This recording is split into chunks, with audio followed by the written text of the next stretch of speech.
Ladies and gentlemen, welcome to another episode of Never Seen It. My name is Trent. I am sitting here, as always, with Betsy. As always, you cannot ever get rid of me. That's right, Betsy. We're almost to the end of our 4th annual Decade series. We have reached the decade in which we met each other for the first time. We met in 2011, but we are in 2015, covering a movie that neither of us have ever seen. We're going to be watching Sicario. Now, Betsy, I really couldn't tell you why we've never seen this movie, because everything I've ever heard about it is that it is fantastic. It is fantastically written and directed, and it looks beautiful and all of the good things. But we've never sat down to watch it. Do you know why? I think somewhere around 2015 is when we were planning on moving, so that's probably why we didn't watch it then. That's true. We were getting the house ready, then we moved, and then, somewhere in there, we changed jobs, there was a pandemic, we started a podcast. About movies, of course. I think it's just one of those things where we were kind of late to the Denis Villeneuve party. Like in 2015, we really weren't that familiar with him as a director. It wasn't until Arrival that we kind of were like, oh, this guy's sort of interesting. This guy, yeah. And then it wasn't until Dune where I think you and I both got on the train. Yeah, where we were like, yes, we're in. We're completely bought in. And so it's been on the list for some years now.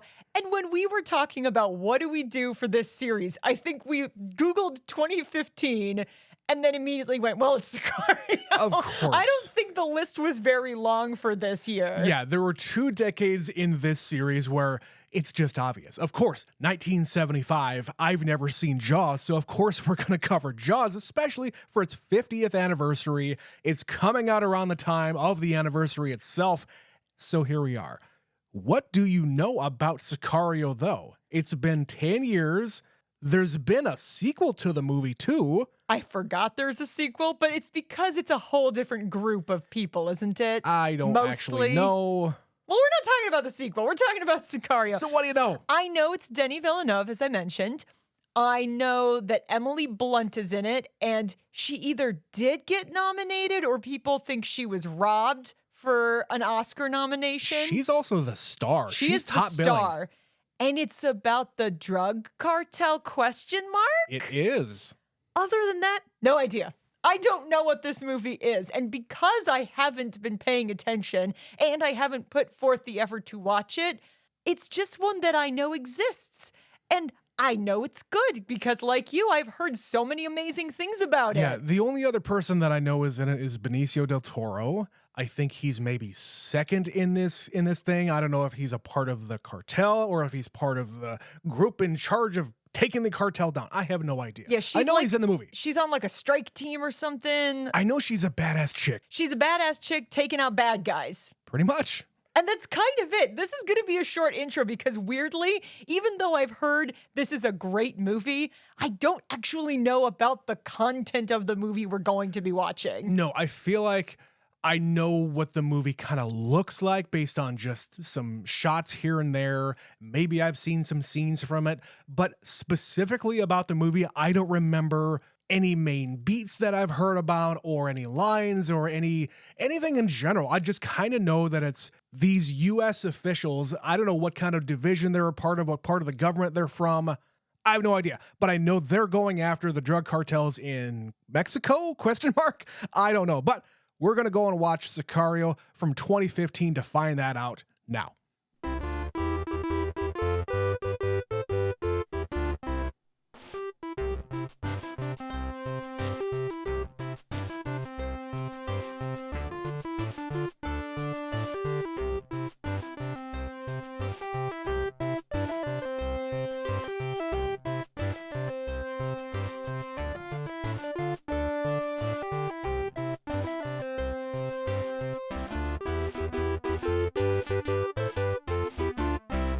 And that was Sicario from 2015. Betsy, what did you think of our jaunt down to Mexico? So I've said every time we watch a Denis Villeneuve movie, he is just batting 1,000. He is just hitting and hitting and hitting. So far, no stinkers in the bunch. So far, no stinkers in the bunch. This is also not a stinker. But right now, I'm going to benefit from this conversation because I have it at the bottom of my list. Like it's Oh. the no, don't misunderstand me. This movie is very good, but it's also confusing on purpose. So Mhm. they are very intentionally keeping Emily Blunt out of the loop. And by proxy, they are keeping us, the viewer, out of the loop. So Yeah. I was always feeling a few steps behind what was going on in this movie. So I was struggling a little bit.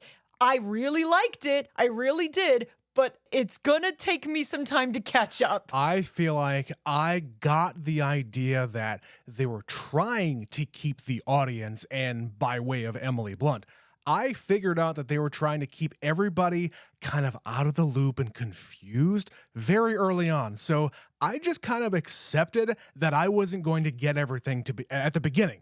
But as they started to roll everything out, you realize this Kate character, she knows what she's talking about. She's very observant and she's good at her job. She pegged the fact that these guys are CIA. They're not actually from the DOD or anything like that. Something was is fishy off. here. Yeah, something was off here, that they're not telling me all of the information that I require because I'm a person that goes by the book. And I can't participate in something that is completely off the book and I'm going to get in trouble, or I'm going to be involved in something that I don't want to be involved in. Especially when she's just being dragged around and doesn't know what the fuck is going on. No one is Yeah. briefing her. No one is telling her where to stand or where to be or what to do. They're just bringing her along and they say, learn. The Watch best and learn. example of this is when she's in that big room when they're doing the presentation and everybody's just in that room being another guy who all these guys know what is going on. Literal guys. Yeah, all men. And they're joking around like guys do as if she wasn't even there. They're not addressing her. They're not telling her what to do. Everybody leaves at the end of the meeting and it's just her left in that room. And of course, I'm going, what the fuck? Because What the she's fuck is going on? what the fuck? Yeah. And it takes so long in this movie on purpose to tell you what is going on that by the time they tell you, you're either going to go, oh, okay. And you just kind of roll with it, or you're still catching up. And I felt like I was just still catching up. Yeah, you were a little bit behind. We did Yeah. have to stop a couple of times to make sure that both of us got what was going on. This all being said, if I were to immediately turn around and watch this movie again, now that I know what's going on, Yeah. I think I would appreciate it on a much deeper level, because this one is much more akin to Prisoners. You know, we're talking something, this would have come out, I guess, right after, because that was 2013. I think so, yeah. So this was probably his next big movie. And it is darker in tone. It is definitely dancing around a lot of lines of right and wrong and morality and how far people are willing to go for something, and how do you as the viewer feel about their motivations and Yeah. their methods. This movie is highly, highly cynical of the way things should be done. What I got out of this is, in this world, both in this fictional world and in the real world, we now exist in a world that is highly militarized, in that our US government built up a whole lot of assets when it comes to military gear, but not only gear, but personnel. And all of these people who are coming out of the military after being in Afghanistan and Iraq and elsewhere, all these guys need something to do because they can't necessarily translate all of the skills that they had in the military to, janitorial work or whatever the jobs are out there. Or some low-level cop in a small town. Yeah, or some fucking security guard somewhere. So all of these guys, and of course I always say guys, all these guys are out there looking for something to do. So what do? They sign up for these private military contractors who exist everywhere, and they exist nowhere because they are not under any kind of jurisdiction. And in the real world and in this world, they are hired on by the CIA, by other governments around the world, to basically just do their dirty work. They're a brute squad. They just go around shooting who they're told to shoot, if and when that is what they need. And because this is so lawless, like we see from the very beginning, when she gets on this team, they are just doing some illegal shit. They're killing people in the streets. They're leaving bodies in their wake and driving away. There is no method to their madness. And because she is so uninformed about what the mission is and why she is here, she's just sitting there going, what the fuck? And so I'm going, what the fuck? Yeah. And as they're kind of doling out the reason for everything, it kind of dawns on me that, oh, yeah, she is here for a reason, but it's not the reason that you think. What I thought in the beginning was, oh, they're trying to recruit her because when she's sitting outside of that glass meeting room, it's her boss and all of these other guys from other agencies. They're talking about her. They're bringing her in there to, ask her some personal questions. Like Josh Brolin says, are you married? Are you divorced? Do you have any kids? What's your background? And goodbye, we're done with you for this moment. They're in there trying to determine whether or not she will go along with the mission, whether or not she has any connections back home, and whether or not she's going to go along with whatever it is that they're doing. They're looking for a government stooge, basically.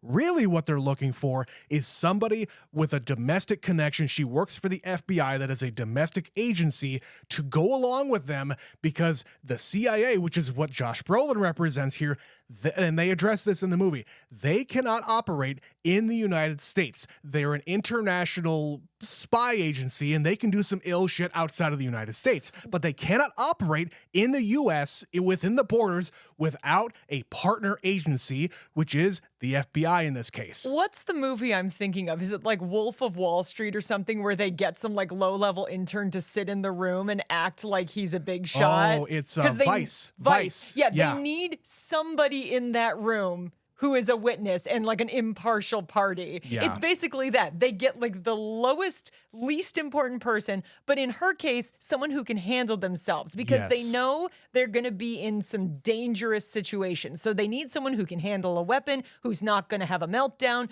who, if the shit goes down, she is there and she will react appropriately. But she also is unimportant enough that she's not going to be a problem for them. And because she's a woman, they assume, well, that'll be good for us. I don't know if they're saying anything about Trent, that. However, she's literally the only woman in this fucking movie. I get that. But we hit the fucking accelerator immediately here because I guess she's a part of a task force in the FBI who handles kidnappings. And if you know anything about Mexican drug cartels, there's a lot of kidnappings that happen and they hold people for ransom and you just pay it. That's how business is done in a lot of those circles. And she's in this armored personnel carrier that just rams into this fucking house and there's just this dude playing fucking Xbox on a TV by himself. But what we don't really know is buried in this house in the walls. She goes into one of these rooms and there's a guy in there with a gun and very skillfully she dives out of the way of a fucking shotgun blast and kills this guy. But what is revealed when the shotgun blast goes off, it goes all the way through this drywall and within the walls are a bunch of fucking bodies. And it's one of the most gnarly things I've seen in a movie. In the desert heat in Arizona, God knows how long they've been in there. They're in various states of decay. Yeah. And everybody then goes outside and pukes in the backyard. Right. Because what else are you going to do in that situation? Yeah, and while they're clearing everything and they're looking in all of the outbuildings, they find a cellar, I guess you could say. A hatch of some kind. Yeah, there's a buried thing underneath a tool shed. And as soon as some of the cops start to futz with it and they get inside, guess what? A fucking bomb goes off. And this is what establishes to the other team, who is now on the same day looking for somebody to go along with them on this mission. And they say they're from the DOD, but she immediately is like, that doesn't sound right. Right. But they make her an offer. They say, we're going to go on this mission, but you have to volunteer. You have to volunteer to come with us. So if you want to go, say the word, you can come with us. Her stipulation is, will I have a chance to get the guys who did today? Exactly. Who And were that's responsible. that's why they're going after her in particular, because she wants revenge and her, I don't know, judgment might be a little clouded because she's out for revenge. And 2 guys died. 2 people on her team died today. Right. That's the other thing about this movie that's fucking insane, is when you stop to consider the timeline, This is like 4 days. It's very quick. It's like Yeah. 4 or 5 days maximum because they have that opening sequence and Josh Brolin is in there the same day. She basically has enough time to go to the bathroom, clean herself up, have a shower, patch up her like bleeding scalp, Yeah. and then goes into this meeting for debriefing and volunteers for a new mission. And that's true. They say, hey, good job today. That just happened. And then before you know it, the same day, she's flying to fucking Texas. That night, she's going to Mexico. Yeah. The next day, she's in fucking who knows where.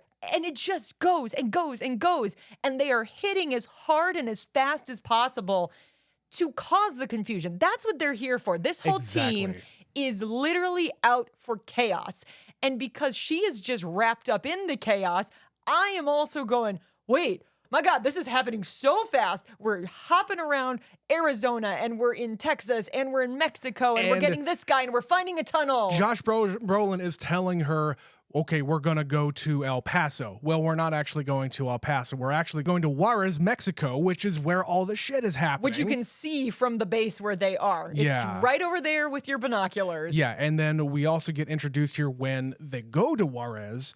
Benicio del Toro is also in this movie. I mentioned that in the intro, and he is just this mystery man. She starts asking him questions, and he is just responding in riddles. He does reveal a few things here and there, like after that big meeting in that room with everybody. He says he was a prosecutor, I think from Mexico, but then he also says that he's from Colombia, which she puts 2 and 2 together to say, oh, fuck. You're actually from the Colombian cartel. And of course, she can't really say anything about it because this is not her team. This is not her operation. She is just there to observe.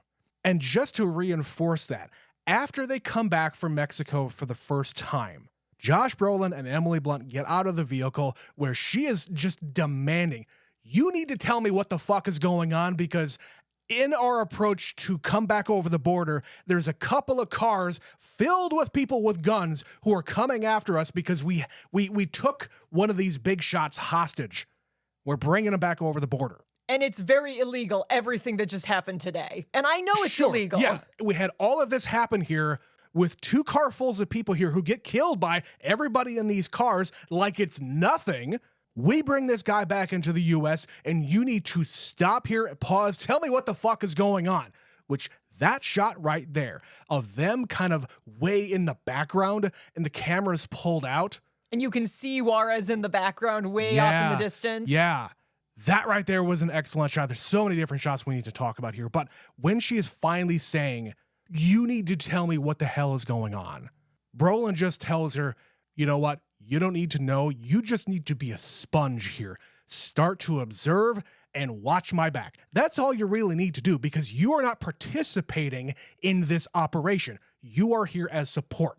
But really, the only reason why she's there is because they have to have somebody from a domestic agency on the team while they're doing their operations. It is a technicality in the law that they are following. And because at the end of the movie, she is presented with this piece of paper that says, you as a participant in all of these proceedings, you witnessed everything. Everything was on the up and up. We don't need to go into any other paperwork and you're not going to talk to anybody, right? Right. Oh, what a movie. So I think that's a good enough place for us to take a break here. I think I've been talking way too much. We're going to come back and we're going to hear from Betsy more. We'll be right back after this. You know, recently I've been bored and feeling out of sorts. My normal podcasts just weren't cutting it anymore, so I talked to my doctor, and she recommended patreon.com/neverseenitpod, and now I feel better than ever. Patreon.com/neverseenitpod is a once-weekly subscription podcast used to create joy. Side effects may include a sense of euphoria, aching muscles from smiling, and a dependence on the host's addictive personalities. Do not take this podcast if you are allergic to fun, have a history of laughing until you pee, or are afraid of a good time. Talk to your doctor about patreon.com/neverseenitpod today. So to say that this movie is layered is an understatement because we have so many different factions going on. We have the Benicio angle where he is working for a cartel, but he's also on our side and he's being employed. He's a consultant. He also is a lone wolf. He works for himself. He will work for Yeah. literally anybody Yeah. who will get him to his end goal. Then we have the Josh Brolin side of things, who he basically gets whatever he wants because he is part of this CIA task force that is going after this group. Then we have the people on the FBI side with Emily Blunt and Daniel Kaluuya. Who I did not know was in this movie because No. this is 2 years before Get Out. Yeah. So this is very early for him. And one of the other kind of big sides of this is everything that is going on in Mexico, because at its core, this movie, yes, it is about Mexican cartels and the drug rings and all this other shit. But this movie is not about trying to get drugs off the street. It's not about arresting people and putting them in jail and hoorah for America. As you mentioned, Josh Brolin, his whole deal here is kicking the hornet's nest and trying to create enough chaos amongst all of the quote-unquote bad guys so that American forces and American influence can get a foothold on all of this operational stuff so that it doesn't get out of hand. Chaos is a ladder, Trent, as they say on Game of Thrones. I've heard this. Yeah, he basically is trying to use all of these missions and kidnapping this guy in Mexico and finding the tunnel and just wrecking shop wherever he goes to make everybody freak out. Everybody's freaking out going, what's happening? Who is a bad guy? Who is a good guy? And who's in charge now? And what do we do? And in that panic, they're hoping that they blink. The Americans are looking for the cartel to blink. So there's a guy, Diaz, that is going to leave his home, I assume in America, but maybe it's in Mexico. They were a little bit unclear about that. I think that is in Mexico, but I could be wrong. So he's going to leave his house and he's going to lead them to the real head of the cartel because it takes so long for us to establish who is the actual person we are after. Who is it we're after? Because we start with these low-level guys to get to the next big fish, to get to the biggest fish. And it takes the whole movie to explain that to us. But what is also happening here is this is more of a means to an end. Benicio's character wants to get to this top dog, not because he cares about like the drug trade into the United States. It's twofold. Number one, he is a member of the Colombian drug cartel, their competition. So he's trying to get the Mexican foothold on the drugs coming into America and bring it over back to the Colombian side. But also, he's after revenge because the head of this cartel, I think, was the guy, oh boy, who at one point murdered his family. His wife's head was cut off in front of him and his daughter was put into a vat of acid. Holy shit. Because he was probably going after these guys because he said he's a prosecutor. Right. So he was the law. For him to go from being that to being the assassin in the word Sicario, they say right at the beginning, because you were like, what does that mean? I don't know. Great news, Trent. First card of the movie. Sicario comes from a Roman idea of a hired assassin to kill any invading Romans. Yeah, it means hitman in this world. But in Mexico, it means hitman. And the whole time, you're kind of wondering, why is the movie called Sicario? Well, Benicio del Toro is the fucking hitman in this movie. He is. And you are wondering the whole time, you almost forget, oh, the movie is called Sicario because it's about a hitman. Because we're not focusing on the hitman, we're focusing on Emily Blunt. But he's there in plain sight the entire movie.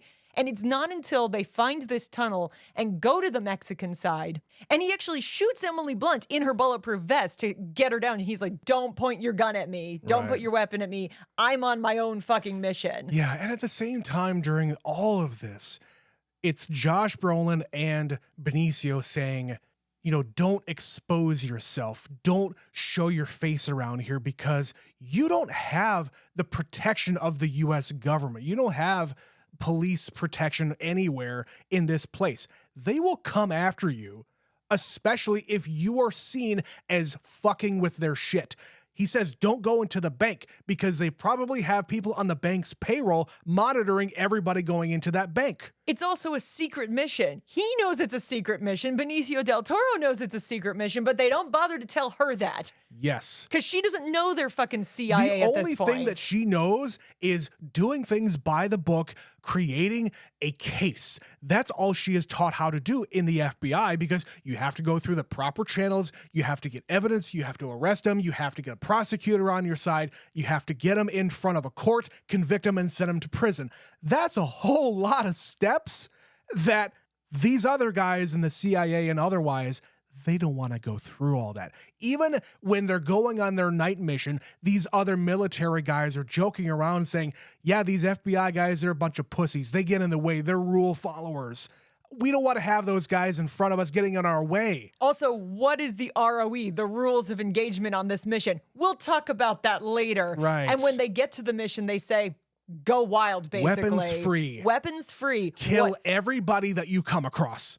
But they make sure to give a speech to the FBI people who are tagging along. Don't shoot one of my guys by mistake. Right. Keep You that stay weapon in the pointed to back. the ground. Yeah.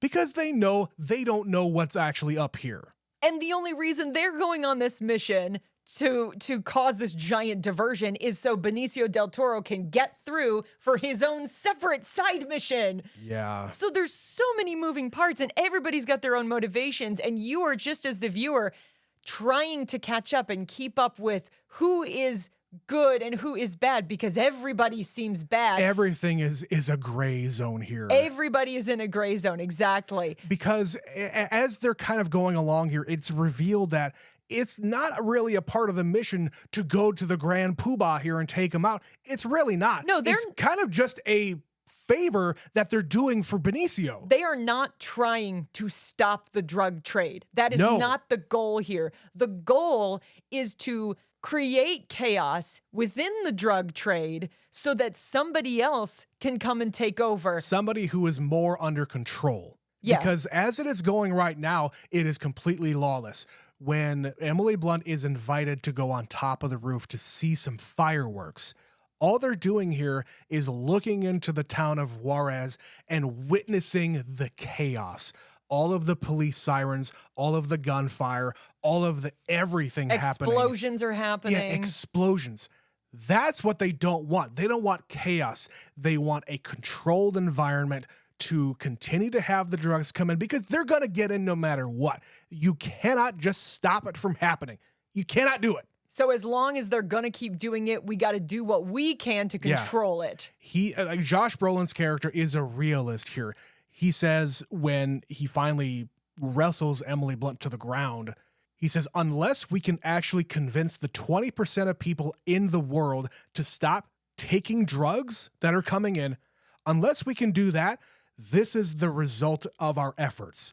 We've stopped trying to stop it from coming in altogether. It's coming in, no matter what we do. We just need to have it done on our terms. We can decide how much and when and where. Yeah. And from where. And this is all going to be part of that balance, is we just go in, mess with some people, and it creates more control for our end of the situation. And once they're done in this 4-day span, they literally just have her sign a piece of paper and they're going to go off to the next mission, like the next place in the world where they want to fuck up somebody's deal. Yeah. Which I just want to point out here before we start moving on to talk about specifics. They chose Emily Blunt's character for a reason.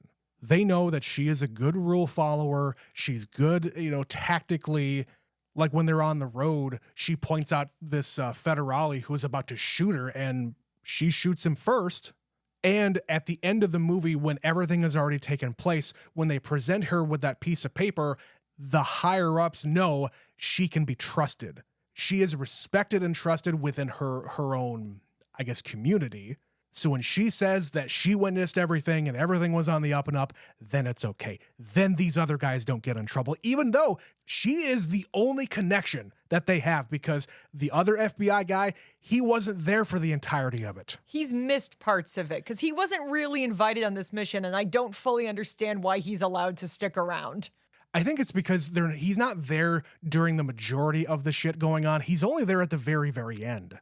But why did they bring him at all? That's my question, because they say... Because she wants him to be there. I guess. Because at the beginning, when they're saying, what about him? What about her? And they say he's very green. He's a young agent. He's still learning this. She's the one you want. But it's like she won't go without him because they're partners. Yeah. And the final scene when Benicio puts a gun up to her fucking chin, threatening her to sign the piece of paper. And if you don't, you're basically committing suicide by not doing it. Well, no, you literally will be, because that's what people will assume, because I'm using your gun to threaten you. Yeah, exactly. But when he's walking away and he turns around and she's pointing the gun at him, he's kind of at a side angle. He turns his body to present a bigger target for her because he knows that she's not going to do a thing. He gives her every opportunity. Yeah, you really want to do it? Do it. But we chose you specifically for this mission, for all of this to happen. We would not have chosen you if you were going to fly off the handle and shoot somebody in the back. He knows her character. He's been hanging out with her enough the last few days and learned enough about her. He knows what she will and will not do.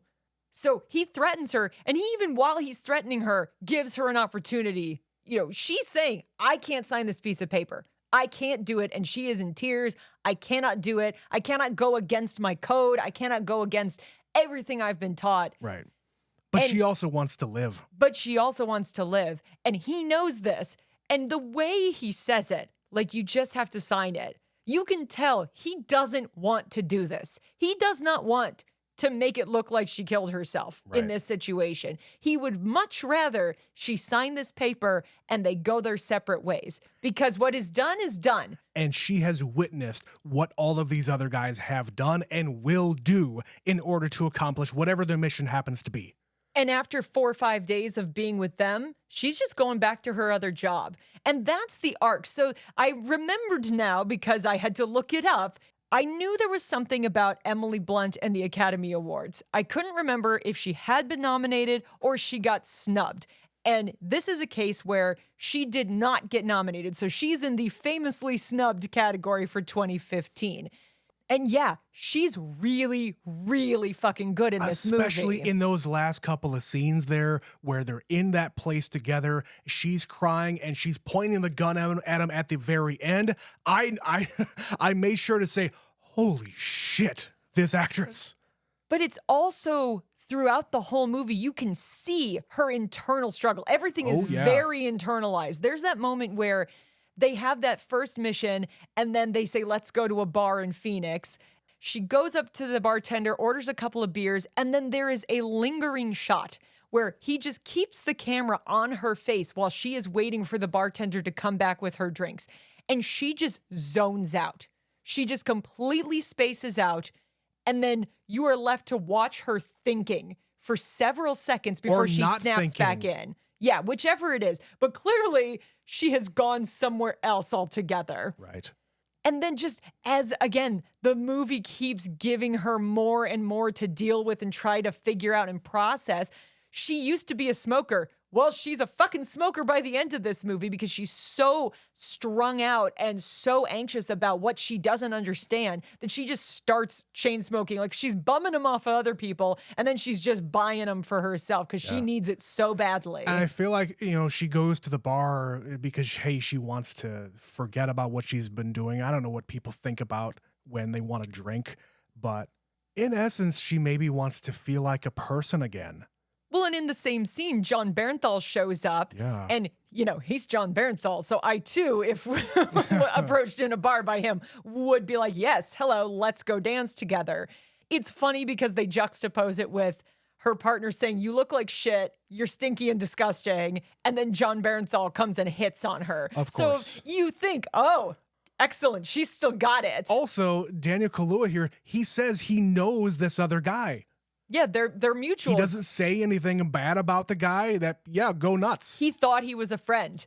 And when she is like going back to try to hook up with this guy, something in his pocket gives away that he's a bad person. And the immediate shift from I need to get laid and she's making out with this guy to holy fuck, I'm in danger and I gotta back away. And the way her Right. physical form just tenses up and she's like slapping his hands away. And then she has an opportunity. She could shoot this guy and she doesn't do it. So early on, we know she's gonna struggle to just shoot a guy who is unarmed or not really doing anything to her. I feel like she just wants to turn that part of herself off here. She and wishes. She wishes she could here. She wants to feel like a human again, like I said. But she can't because she's now in this world and the world is coming after her. She also wishes that she could be more reactionary and be able to handle this situation the way these insane men are. And by the end of the movie, Benicio tells her, basically, you're not cut out for this. You need to quit this job.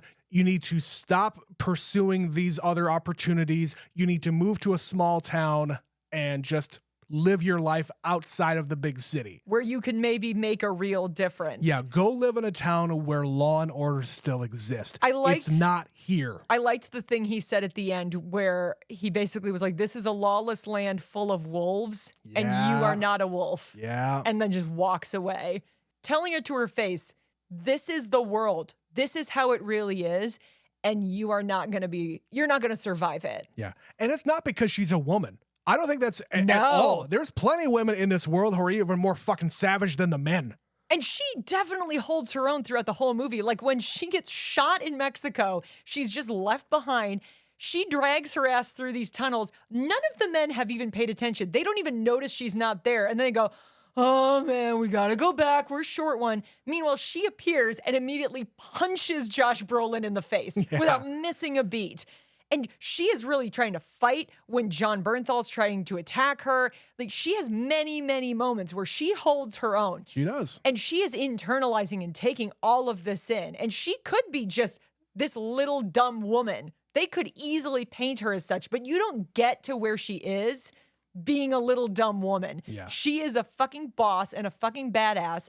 And you've got all these like machismo men just bringing her along and treating her like, oh, little lady, stay in the back and point your gun at the ground. Well, don't shoot any of my men. Here's the deal. She's the head of this other task force who is in charge of the kidnapping shit. She's in charge of that entire thing. Everybody very capable. Everybody there is referring to her as the boss.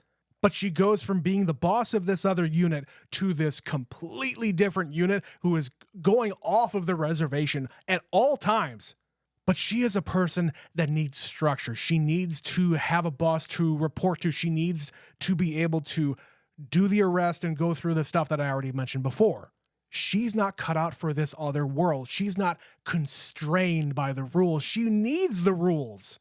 There's also a point in the movie where she goes to her boss and she says, we could build a case. We've got his bank records. Like it's suspicious as fuck to be putting $9,000 every single day in a deposit into your account. That's insane. But that's not even a deposit, though. I love how they kind of describe this here. I've never heard of this scheme before. They take out a credit line and they just keep putting money towards the credit line. So the bank has it, but just as a negative balance on a loan.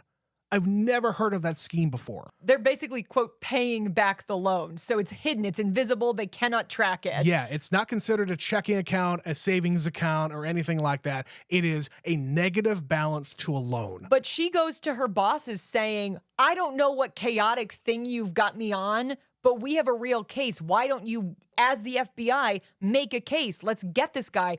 And her bosses explain to her, sometimes as the rule followers, we can't get the job done.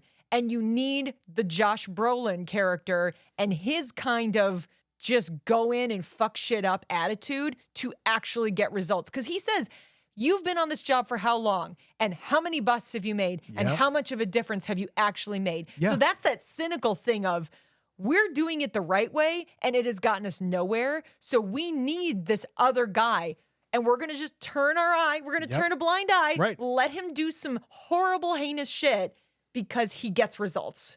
Yeah, she is in the business of being reactionary, but she realizes halfway through the movie, we're only on the surface here. We're barely seeing all of the stuff that is, again, just below the surface. We're reacting to like tips coming in from the community and regular ass police work, and we're breaking down doors. Yeah, that's all fine and dandy. But immediately as she gets into Mexico for the first time, they're in this huge convoy that are flanked by the federales, and they witness the chaos that is Juarez, Mexico, with hanging, naked, upside down bodies, missing heads and limbs and everything like that. It is horrible. And they say, you know, some of the cops, they're not good. They're on the side of the bad guys. So if you see them, don't trust that they're with us. Just because they have the uniform and the gun and everything like that doesn't mean that they're on your side. One of them was in the fucking car with you, and they made it almost to the border before you noticed that they were a bad guy. Yeah. So she is just taking all of this information in, going, what the hell? What do I do? What do I do? How do I get through this?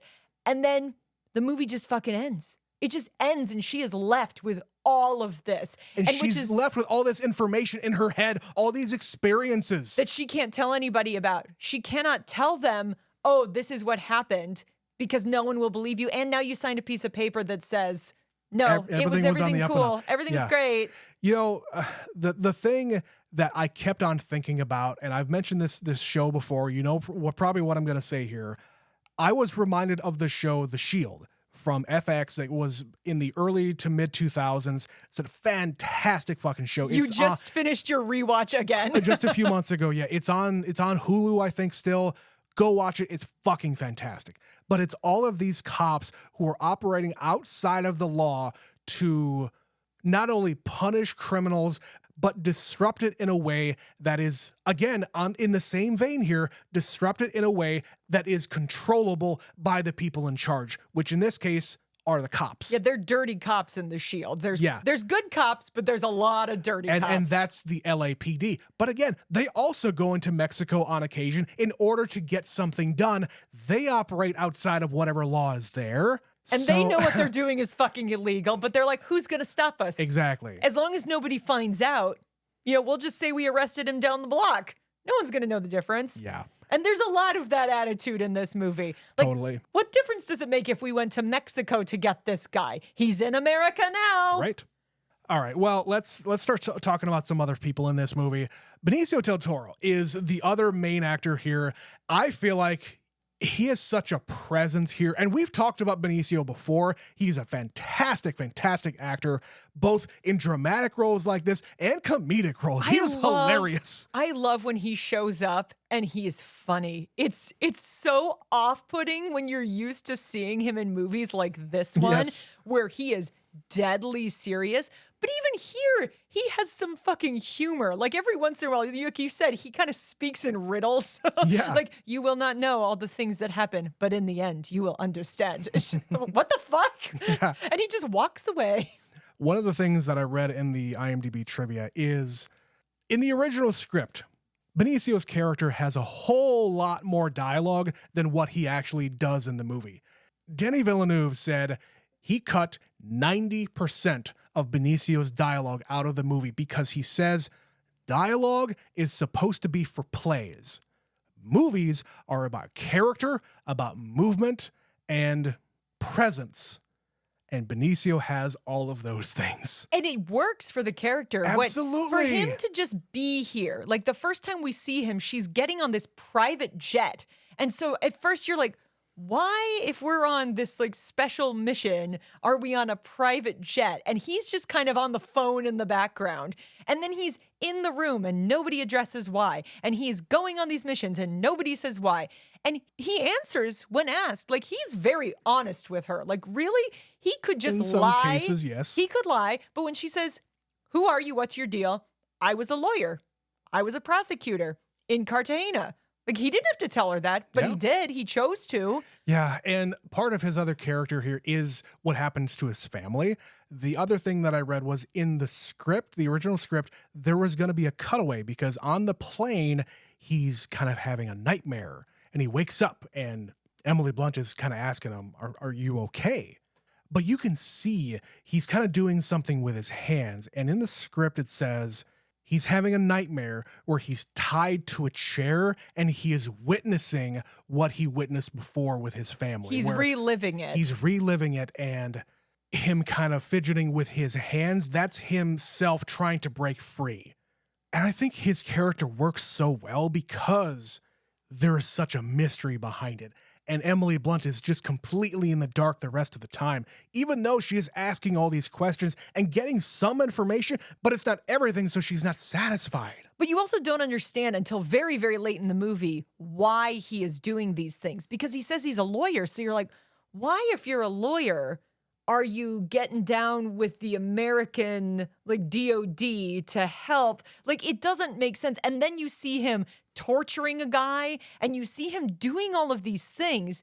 And it just really adds to his character. The second you know the real reason, how do you go from being what I assume was an upstanding citizen and a member of the law to fucking going across Mexico and killing everybody in your sight? Who will get you to this bad guy? Who will get you there? Like, you became a villain. You lived long enough to see yourself become a villain. Right. And a part of, again, more of the script stuff. In the original script, when he's at the end of the movie and it's this cartel chief, I think he is, the wife and the kids. In the script, it was just him and his wife. And Benicio kills him in front of the wife. But of course, in the movie, Benicio kills the kids and the wife immediately, lets the guy suffer for a little bit, and then presumably shoots him in the neck because you could hear him kind of gurgling a little bit. And yeah, he wants him to suffer. So it seems to me Denis Villeneuve really wanted to take this script and just go as cynical and dark as he possibly could. And every opportunity, because that, you said in the script, is what it was written, but they decided on the day or like the day before to make that change. And there were several instances of this on the set where they had a script and said, you know what? We can make this darker. We can take this even farther to demonstrate how bad these guys are in this situation. Or how far they're willing to go. Yeah. Because again, good and bad is very relative. When he's sitting there in front of the cartel chief, and the guy says, you know where we got all this stuff from? All of the tactics and the torture and the violence and everything. You know how we learned that, right? It's from the people that hired you to come here. So don't blame us for doing all this stuff. And you know, he's got a point. He also says, you know, it wasn't personal. Like me killing your family. It wasn't personal. It's a tactic. It's a tactic. And Benicio says it was personal to me, which is why he kills his entire family before he kills him. Yeah. But that's why he also, he's a man of mystery, but the more you find out about this character, the darker and more sinister he really is. And the more you also, in a weird backwards way, empathize with him. Because you should not feel good about what he's doing, and you don't, but you also kind of understand why he's doing it. He was an Emily Blunt character in a previous life. He was the guy who followed the rules. He was a prosecutor. He was a lawyer. He knows what it's like. But I think it may be in their mind that Emily Blunt might have caught on to what was happening and maybe she wanted to join in and be a part of this. But by the end, she was too much of a rule follower. So they just said, okay, here's your paperwork. We're going to walk away now and never talk again. And that scene with the two of them, he wants to save her from what he has become. He is setting her up to get out of this life. Well, because, like, don't be me. Yeah. Well, I also think that they realized she's just going to be her. She's not going to go along with this stuff, and I can't depend on her, for another mission down the line. But that's also why he says, get away from this. Yes. Go to a small town, make a difference. Don't be involved in this world. You're a good person. I am not a good person in this case. I'm trying to save you. Yeah. Please let me save you. Man. Which is weird. And it's funny because the performance I always hear about from this movie is Emily Blunt. And I don't remember hearing about Benicio del Toro. He got nominated for a few things. Like you said, he got nominated for a BAFTA. Yes. I think he should have also been up for consideration for like Best Supporting Actor or something. 100%. Because he's really, really good. And there are movies like this where I don't spend a lot of time watching his filmography, but then I see this performance, I'm like, God damn, He's so good. And I forget he's been in this industry for so long. He goes way back to the 80s. Yeah. Every once in a while I watch a movie, I'm like, the fuck are you doing here? You're like 26 years old. You're a baby.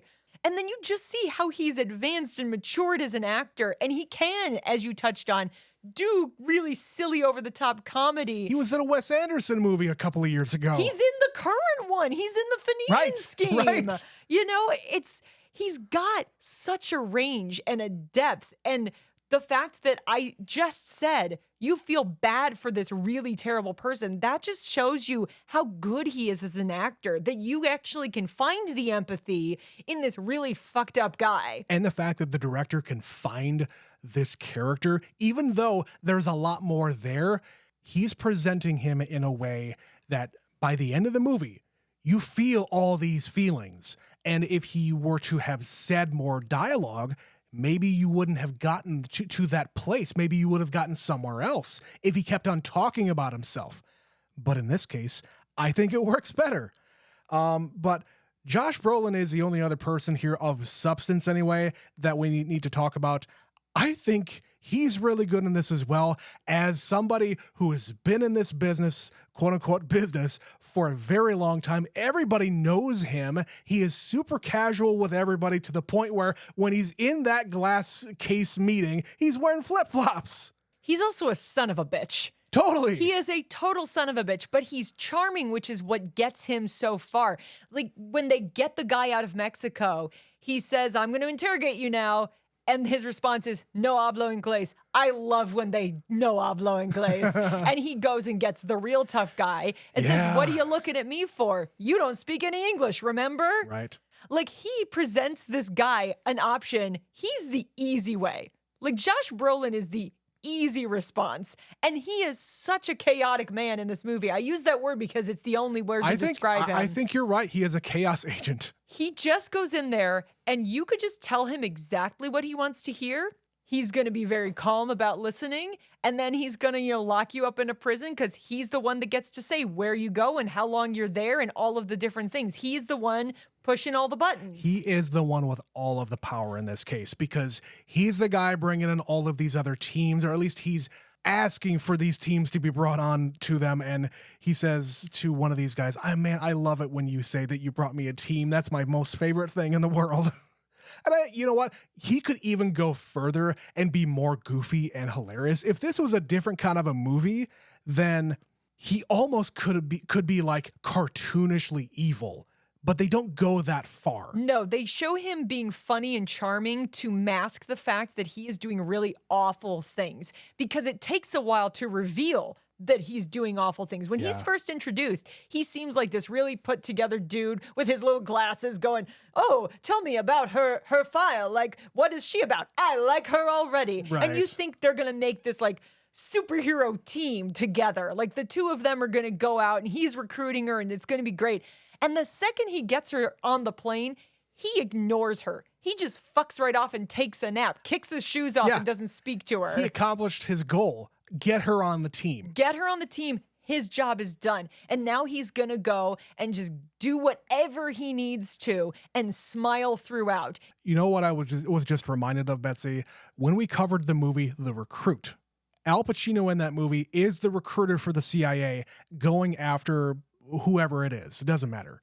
His job is to get somebody to say, yes, we recognize your talents. We want you on our team. After he accomplishes his goal of getting the person to come to the training course of whatever the CIA is, he says, my job is done. I got you here, man. I'm not your friend. Yeah, I don't need to tell you anything I don't want to. Just come along with me. Yeah. And the other thing about it is he tells her, you have to volunteer. And maybe that's total bullshit. Maybe he could just make her go, but by making it feel like it's her choice, she becomes invested. So he's using that charm and that skill to get her on board. And once she's on board, she can't get out of it. And even at the end, after he's been punched in the face and he pins her to the ground, is like, are you going to fucking calm down? Like, calm the fuck down. If I move, are you going to settle down now? And she says, I'm going to talk. I'm going to tell everybody. That'd be a bad idea.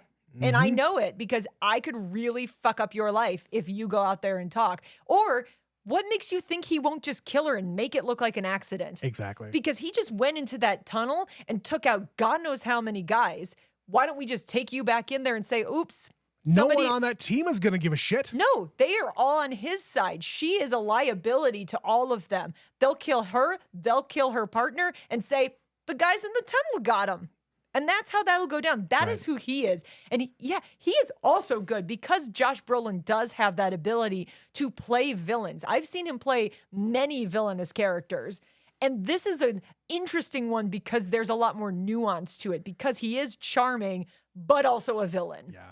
All right. Well, we've already kind of mentioned some of the, actors who got snubbed for Oscar nominations. This movie did get nominated for a few Academy Awards, including Best Cinematography. And Roger Deakins! Roger Deakins coming out of the woodwork and again showing you how just these gorgeous, gorgeous shots in some cases. Showing you how it's done, Trent. The best fucking shot I have seen in a movie for a very long time is when they're all in their military gear. It's at night and the sun is just past the horizon. It's like purple and orange and yellow. Everybody's in silhouette walking across the screen. And it is just fantastic. It's just light enough to see their outlines as they descend into this valley, into the tunnels. I also liked right after that when they say, there's no rules of engagement. Like, just go. Like, go. You can do whatever you want.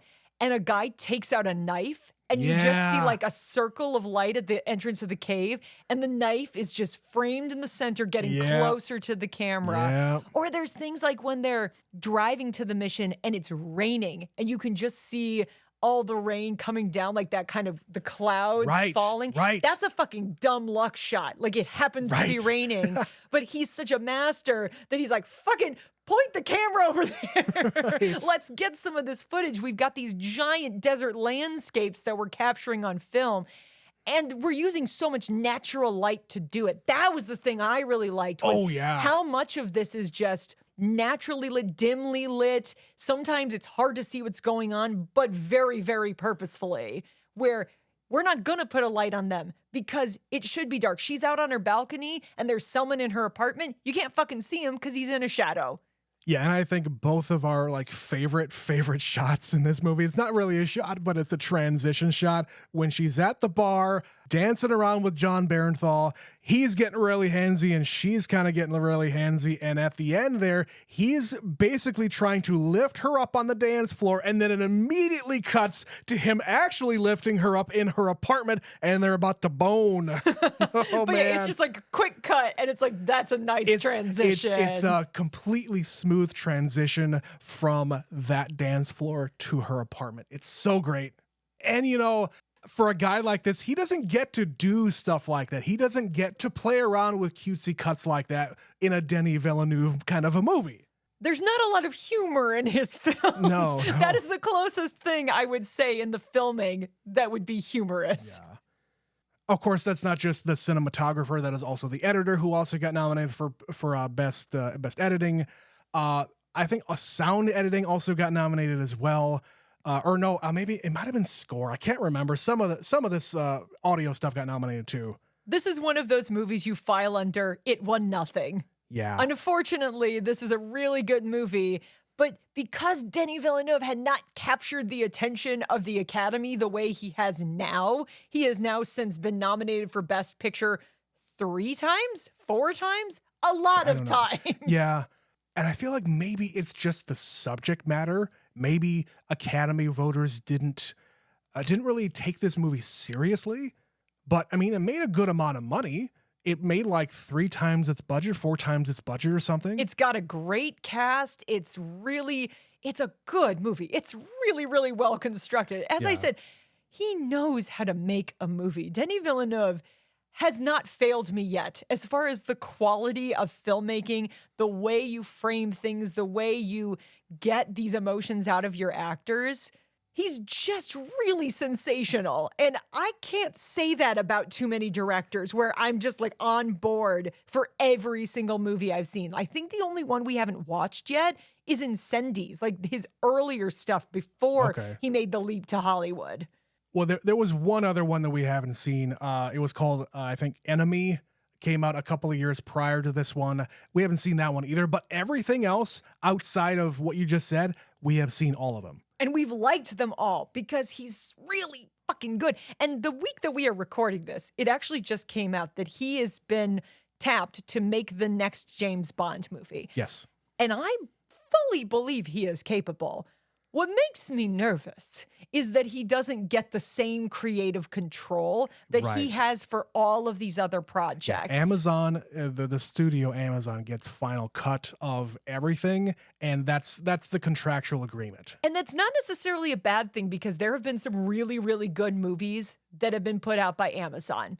Yeah, and I think if it was a less seasoned director, you might be a little bit more apprehensive about that. But it just means that you gotta get it right the first time. Yeah, I'm not worried about Denis. I'm worried about who they cast as Bond. That's going to be another conversation for another day. But Betsy, did you have anything else to talk about here about Sicario?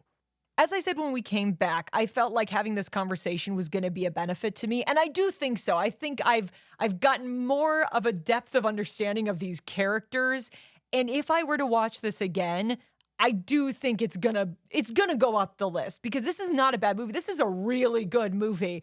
It's just because I felt like I was lagging behind that I needed explained to me a little deeper. Yeah, so don't come after me, you Denis fans. Yeah. Sometimes I feel the same way. Not about his movies, but I just think in general, you get there before I do, and I kind of hold it against the movie a little bit, but it's really just me. I'm the dumbass. Oh no, I'm the one who is obtuse in this situation.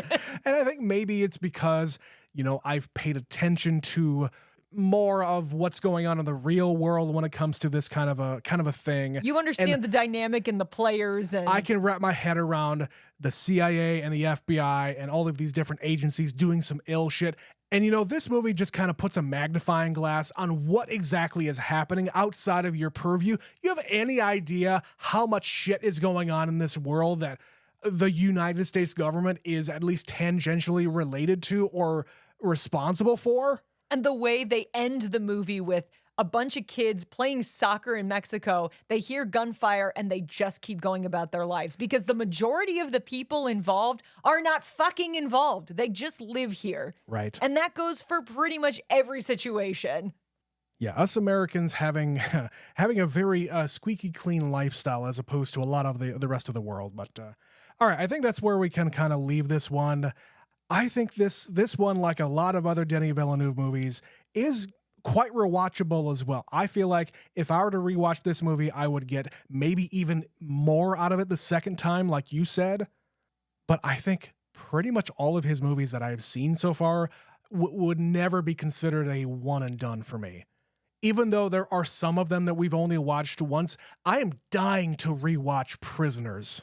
It's a hard one to just be willing to do because that was an experience. Absolutely. But it's so good that it's worth putting yourself through it. You just have to be in the right mindset. Like we watched that some Sunday afternoon, and I think it might have been raining. I'm not really sure. I just know that I walked away from that movie going, holy fucking shit. Yeah. I went a lot of places on that ride, and it's a hard one to get on and go right again.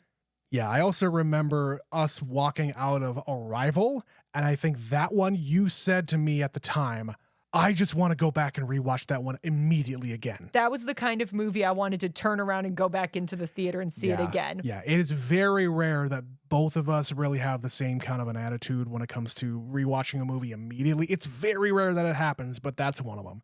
All right, that is going to be the end of Sicario for now. 2015 is in the books.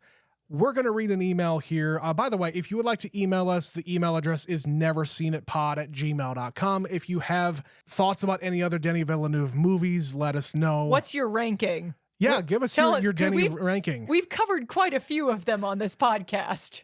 I suppose we have, haven't we? But we got an email here we want to read from Mitch from Saskatoon, our super fan in the Great White North, entitled Taxi Driver and Miscellaneous. Hello, Trent and Betsy. Haha, I'm first this time. I had the ability to catch up on a big movie by watching Taxi Driver.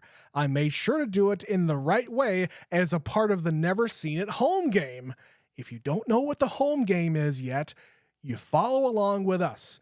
You listen to our intro. Of course, this is if you haven't watched the movie. You listen to our intro, you take a break, you go and watch the movie. When we do, come back and listen to the rest of the episode. He continues by saying, I knew as little as you guys did before watching this one, and listening to your episode after watching, I had similar reactions. It's definitely a slow burn, and I liked it. Some of my movie notes as I watched. Betsy, great name. Because of course there's a character named Betsy in that movie, and we hardly ever see characters named Betsy. Same as Trent anyway. Is Coke a sponsor of this movie? Lots of product placement throughout, minus the RC Cola, but he asked for Coke. Peter Boyle did lots of things in his career, yes. Interesting shots, zooming in on the Alka-Seltzer water, the above the body shot at the end. Life in New York was disgusting in the 1970s. Baby Jodie Foster was good. I thought baby Harvey Keitel, but he was almost 37 at the time. Yeah, he no baby. He's not a baby, but when you're only used to seeing him as a middle-aged man or older, it's always very jarring to go back to these early movies. Well, you also think, well, this is 1976. He must have been a baby. Oh, no, he's a lot older than what you think. Yeah, he just looked really good for a really long time. Yeah, you're right. He says, I did not expect the ending. He goes full crazy, only to be known as the hero. He had no gun permits. He also had time to grow the hair back by the time all this is over. Elections between nominations and the general election are not enough time for when he got it cut. Yeah, that makes sense. But it's not that kind of a movie. It's a movie. It's a movie. He says that was pretty much it. Good movie.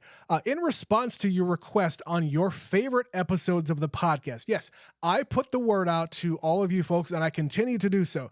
When you email us, let us know what your favorite of our episodes are. We've had over 350 of them so far. We've watched a lot of movies, Trent. We've covered a lot of movies for this show.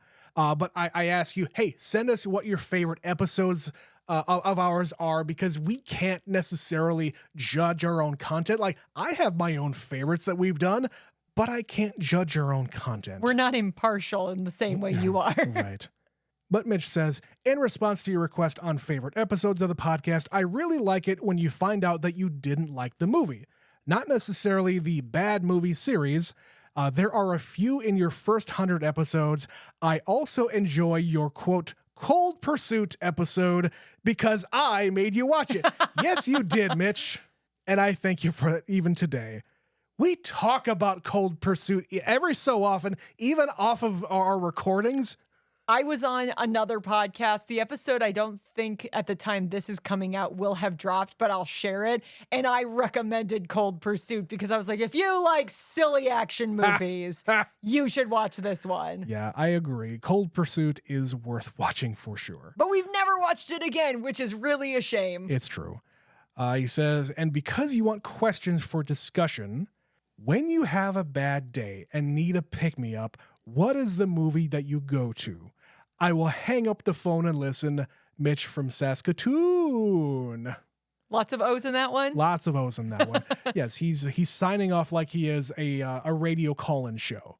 But Betsy, I'll go to you first. What is your feel-good movie when you're feeling down? I have many, but I think you know one of them, and it's the 1994 Little Women. When I am feeling sad or sick or happy or just anything, that's usually the one I go to. But there's other ones that are climbing the charts. One that you haven't seen yet, and I'm gonna find... I haven't made you watch it yet because I'm scared. I am scared of what you'll think of the movie. I don't want you to dislike it. And it's Man Up, because it's another rom-com that just makes me squeal. It's fun. I relate to the people in it, and not enough people have watched this movie. And it is quickly rising the charts. The last time I watched it, I actually watched it twice in a week. Once because I was preparing to talk about it on someone else's podcast. And the second time because I was having a shitty day and I wanted to watch Man Up. Like, truly, that is the kind of movie it is for me. And it is, I've now seen it like 4 or 5 times. And it's climbing the ranks. I feel like you probably watch it more than that. Maybe I've seen it more than that. All I know is the frequency is growing. I'm sure we are eventually going to cover that movie, not necessarily for this show, but for our show Real Love on Patreon. But as far as my answer, I'm going to say it's technically a movie, but it's more of a short film. If you go to YouTube and type in the phrase Kung Fury, you will thank me, because Kung Fury is my answer to this question. It is something that has always put a smile on my face. Every time I watch it, I love it even more. And again, just do yourself a favor and look up Kung Fury. It's a dumb action movie. It's half an hour. Yeah. It's gonna make you laugh. Go seek it out. And if you love Kung Fury like we do, we did a commentary track as a little extra bonus piece of content over on Patreon. That, of course, is patreon.com/neverseenitpod. For $5 a month, you get access to that commentary and over 100 extra pieces of content that you can get over there for just $5 a month. Come on, guys, it's nothing. So, of course, thank you, Mitch, for sending in that email and those questions. If you, again, would like to email us your favorite episodes of ours, some questions, thoughts about movies, whatever you want, email address, again, is neverseenitpod@gmail.com. With that, that's going to be the end of 2015. Sicario is in the books. Betsy, the final episode of our 4th annual Decade series is going to cover a movie from this year. What are we covering next week, Betsy? What could it be? There is, I think, a short list of movies that people would be surprised to know. You haven't watched that yet? But you really shouldn't be surprised, because it's us and we just don't really go to new movies. That's kind of the whole deal of our show. But there's one in particular, when we were putting this together, I said, Trent, you know the movie. You know the movie. It's made an insane amount of money. Everybody's talking about it. And everybody's seen it. Everybody except us has watched it. So we're finally going to do it. Next week, we will be watching from 2025, Sinners. Sinners is the movie for next week, so come back for the finale of the Decade series. Until then, my name is Trent. And my name is Betsy. We'll catch you next week. Bye-bye. Bye.